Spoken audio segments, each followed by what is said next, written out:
দশম শ্রেণীতে পড়ি। আপনার কি জানতে চান আমার চেয়ারের এই অবস্থা কেমন করে হলো? তাহলে শুনুন। কিছুদিন আগে আমাদের স্কুলে প্রিয় ছাত্রী অনুষ্ঠান হচ্ছিল। অনুষ্ঠানে অনেক লোক এসেছিল। অনুষ্ঠান চলাকালীন সময় আমি দেখলাম কিছু ছেলে একটা মেয়েকে বিরক্ত করছিল। আমি সেখানে গিয়ে অন্যায় প্রতিবাদ করলাম। আমার অন্যায় প্রতিবাদ করা কি ভুল ছিল? আপনারাই বলুন।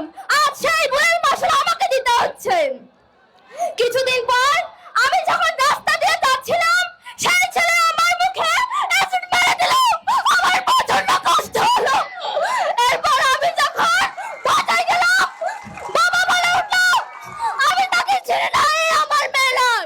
আমার চাচা আত্মনাদ করে বলল, ভাই এটা তোরই মেয়ে, ভাই এটা তোরই মেয়ে।